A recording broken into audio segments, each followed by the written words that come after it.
Nagsimula na po yung main event ng Esports World Cup 2025. Tingnan nyo po yung players. Hanya si Magnus, si Caro, Nepo, Arigay, si Duda, Nodalbeck, Vladislav, MBL, Alareza, Favi, Esipenko, Wei, Nihal Sarin, Sindarov, Anish, at Lebon Aronian. So, 16 players po yan. Ganito yung format. Explain ko lang muna bago ko analyze yung mga game, no? So, 16 players, dinivide po nila sa 4 na group. Group A, B, C, D. Ngayon, bawat grupo po magkakaroon ng double elimination or knockout system. At ang time control po ng bawat laban ay 10 minutes tapos dalawang laban, unahang maka 1.5 or above. Pag natabla, mapupunta sa Armageddon. Ngayon, puntahan natin yung mga exciting matchup na nangyari. Unahin na natin, and walang iba kundi yung pinakamahina sa kanila, Grandmaster Magnus Carlsen. So sa first round po, sa bracket nila, nakalaban niya po si Nodalbeck eh. Tinalo niya po si Nodalbeck. Tapos, si Duda naman, tinalo si Fabiano Caruana. Magkaka-bracket sila eh. Duda, Fabi, Magnus, and Nodalbeck. So, nanalo si Magnus, nanalo si Duda. Kaya sila po naglaban niya. Kung sino manalo dito, pasok na sa pinaka-playoff. Kasi yung top 2 ng bawat grupo, pasok sa playoff. So, eto na nga, magkalaban sila. Pag nanalo si Magnus, pasok na siya. This is their game number 1 at talagang napabili po ako dito sa tira ni Magnus. Iba talaga. Bakit? Nag-D4 si Magnus, Knight F6, C4, E6, nag-G3. Katalan, no? So, nag-D5, Bishop G2, kinapture, Queen check. Aba. So, katalan po siya. Pagka-check, hinarangan ng kabayo, nag-Knight develop lang. Tumira po ng A6, aba, dinevelop lang yung kabayo. At nagtira po ng C5 yan na sinagot lang ng Bishop F4 develop. Mabilis tumira si Magnus. So, ang masasabi ko dito, preparado ito. Anyway, pagkatira po ng Bishop F4, nag-Knight to D5, hitting the Bishop, nakinapture lang po ng kabayo, binawi, at teka lang, coach, na 1 pawn down ata si Magnus. Dahil hindi niya tumabawi. Aba, lahat yung planado ni Magnus, bilis kang tumiri. Tingnan nyo, nag-castling lang. Tangma pa. Busang galang casting yan, ang tapang niyan. Bakit? Eh, may B5 na nga agad eh. Tingnan mo yung mga pawn, no? Ayan, no? Oh, atake na sa king side. Pero kinasling pa rin ni Magnus.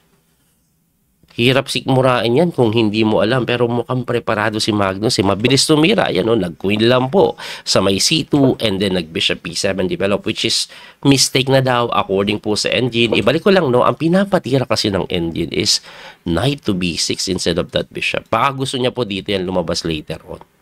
No, anyway, Bishop B7, tinirahan ni Magnus. Ito kasi mahirap itong makita talaga, promise. Mukha kasi maganda yung Bishop C7 o B7 kasi lalamang po ang itim dyan pagkakasting, susundutin na po ng sobrang matinding atake.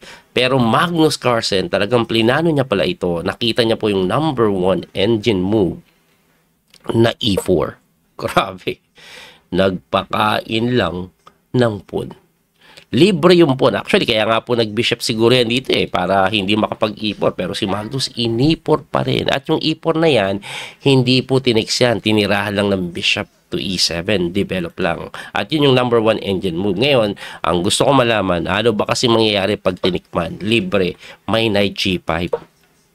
Anong ginagawa ng knight g5? Magna knight takes dito. Ayun, no, may ganun. For example, aba, di kain pa tayo isa pa. Kakainin lang din eh, no? Halos kompleto pa yung pawn ng black. Pero tingnan nyo yung king kasi. King is in the center. Tapos isa-isa din babagsak yan. Grabe po. Mahirapan talaga yan eh. Anyway, ano pa bang pwedeng itira? Let's say, dito tayo mag-bishop ngayon. O, di ba okay lang naman, bishop takes ang gagawin. At pagka takes mo dito, capture lang, nakapin ka, hindi ka makakasling, may mati ka dito, siguro gaganito ka, may check naman. At mapipilitan ka na lang mag-king move. And after king move, kahit daw i-d5 mo na lang, this is more than enough to win. Balik po tayo sa nangyari. Ang lalim ng e4. Kaya nga po pagka e4, nag-bishop e7 na lang. At pagka bishop e7, kinapture po yung d5 na kinaslingan lang. And after castling, nag-rook to e1 na sinagot lang ng bishop to f6. So, ang ending, bilangan nga natin yung pawn, equal ng pawn. Equal ng pawn, no? At according nga sa engine evaluation, equal din daw ito. Anyway, nag-bishop d6 po si Magnus. Ayan, pagkagalaw ng tore, may kain dito. O, nalalamang ng pawn.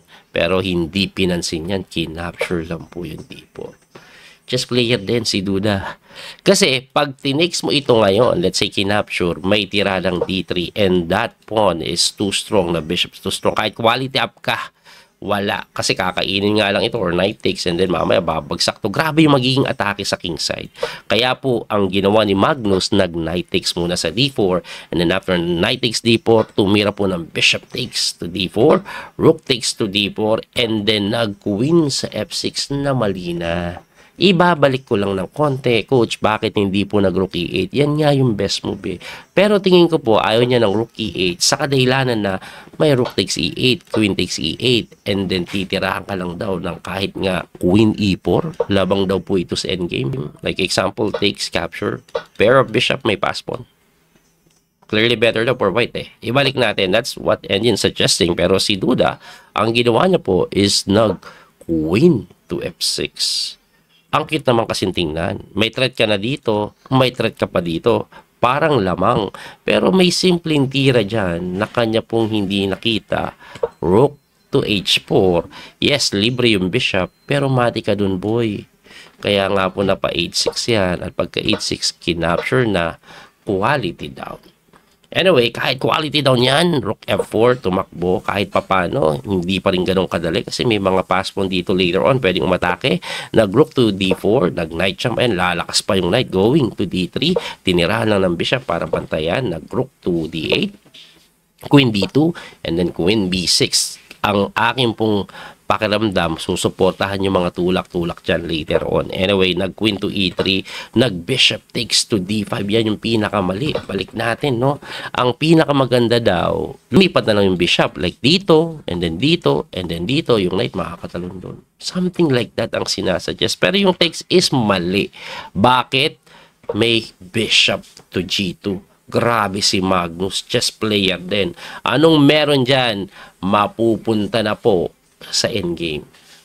Unang tingin, kala mo talaga napakain lang, di ba? Pero ganito kasi mangyayari dyan. Pag kinapture, takes, capture, capture sa knight. Nawala yung malakas na knight going to D3. Ibalik natin. Coach, lagyan natin ng in-between moves. Itira natin to. Hindi pwede kasi may rook takes. Nakahangin, no? So, mapipilitan kang kainin.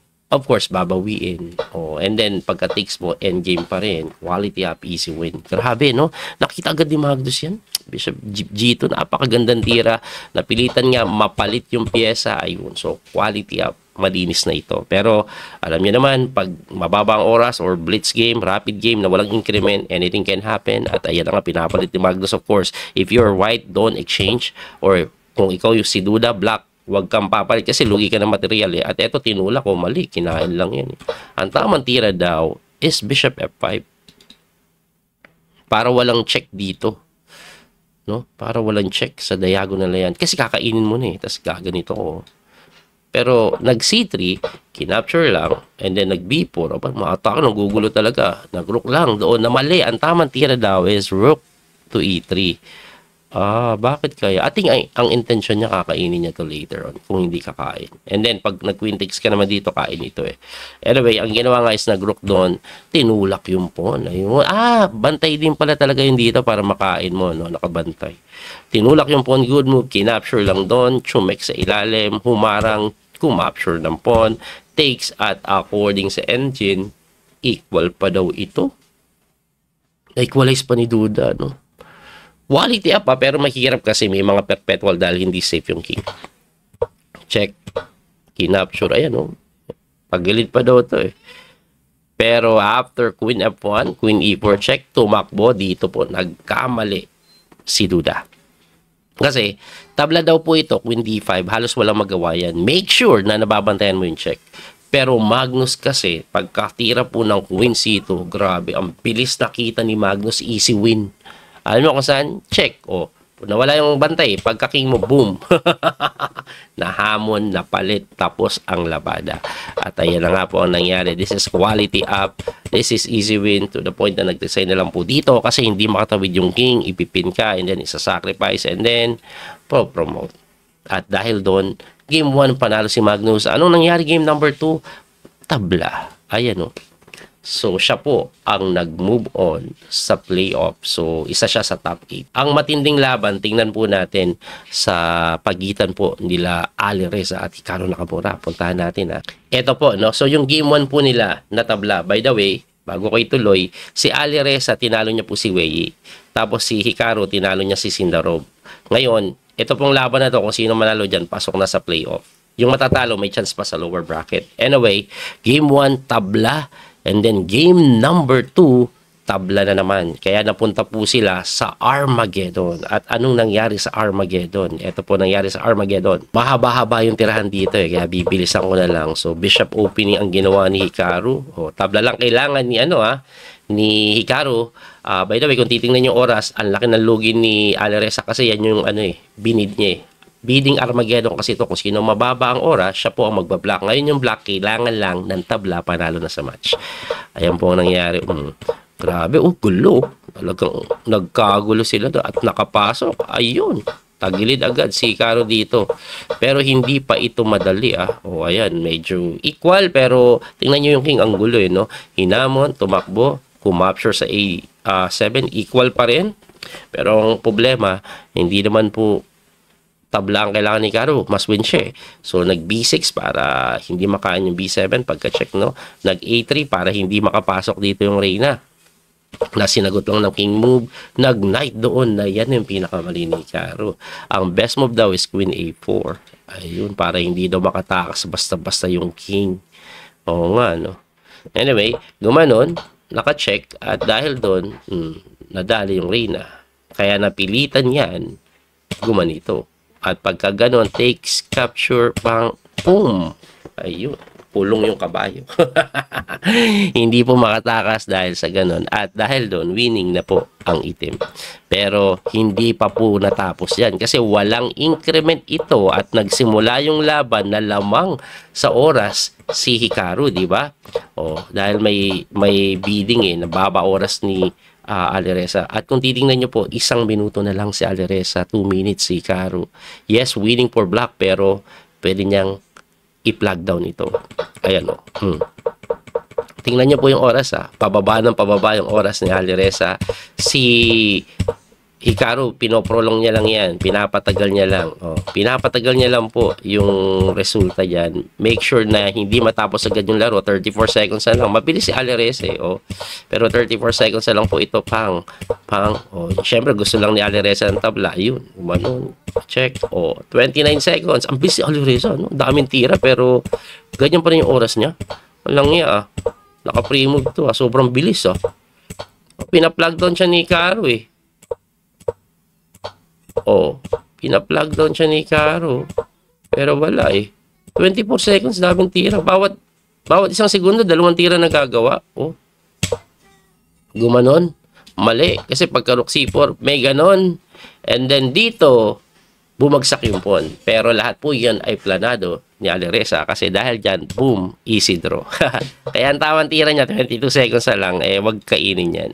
Kaso, tingin ko, hindi siya aabot kasi mapi-50 moves rule draw to pag walang exchanges. At dahil doon, easy draw, which is equivalent to a win for the side of Ali Reza.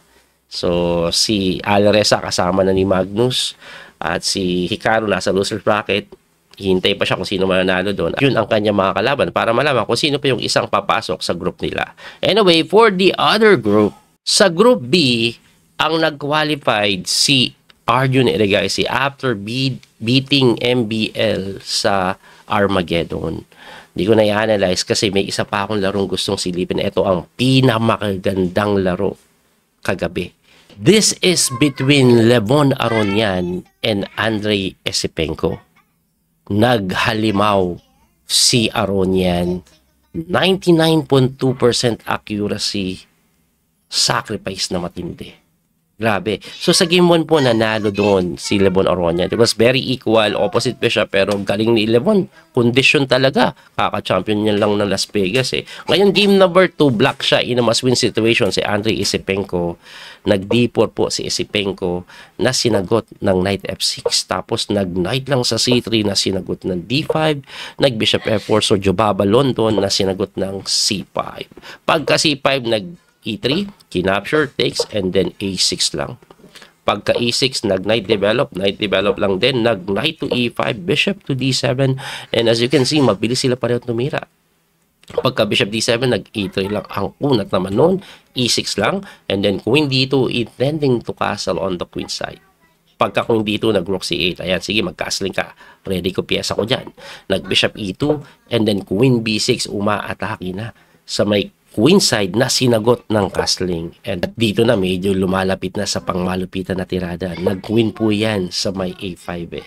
So pagka queen a5, sinagot ng queen to e3, which is big mistake. No, balik ko lang no bago natin ituloy. Ang tamang tira daw is king b1. Ngayon, yung queen dito is a big mistake. For what reason? Meron pong knight takes e5. So what? Kakainin lang at kinapture nga po yan ng pawn. Gusto lang ipakita, pag bishop kasi ang pinantakes mo, magkakaroon ng bishop takes dito. And if you capture, libre to. Tapos may ganun.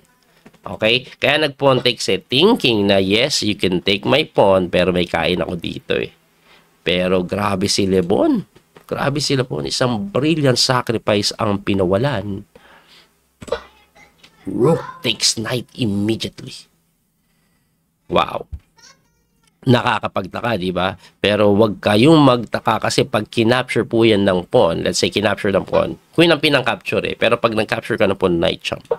With the intention of capture, tapos parang mamatihin ka, no? Sunod-sunod. Kaya nga po, kinapture na queen yan. And then pagka takes, kinapture din ng queen, pawn takes, and then tumalun pa rin yung Yoka baby. So, quality down, pero may threat. Ang daming threat. Kaya nga po na pag ganun na lang yan, para pag nag-knight takes f2 ka, at least hindi siya madadali, pero sinagot lang. Now, bishop takes, kining mo ba? Capture check, tumakbo, and then kinastlingan lang. After castling, nag-bishop to d3, nag-rook to c8 with the intention of rook c5 and gaganito sa a5. Nag-bishop lang, hinamon, umatras, nag-f4, tumira po ng bishop to f2, hitting the rook na tumakbo, and then bishop to d4. Pagka bishop d4, umangat yung tore, sinagot na nga po ng rook c5, at ayan na parating na yung check na sinagot ng bishop doon na chinek lang, at pagka king move, pang, naparisan. Bagsak kasi yung bishop. At ang accuracy, tumataginting 92.2% accuracy. Grabe, no? Tindi na accuracy. Hanip pa. Hanip yun. At dahil doon, ang mga pasok na apat ay Magnus Carlsen, Ali Reza, Lebon Aronian, and Arjun Erigaisi. So, maghihintay pa sila kung sino pa yung apat na nalalabi kasi nasa lower bracket yung mga yun, magbabakbakan pa. Nagaganapin yun mamayang gabi. I'm not sure kung makakapag-live ako, pero tingnan natin. Medyo sumasama kasi pakiramdam ko eh. Namalit nga ako eh. Anyway, muli ito po yung Coach PD Master Daniel Causo. Abangan nyo po yung mga susunod natin video. Hanggang sa muli yung pagkikita. God bless po mga kabiyahe. Don't forget to like, share, follow, and subscribe. Bye-bye po. Thank you. That little mouse, 'cause I'm an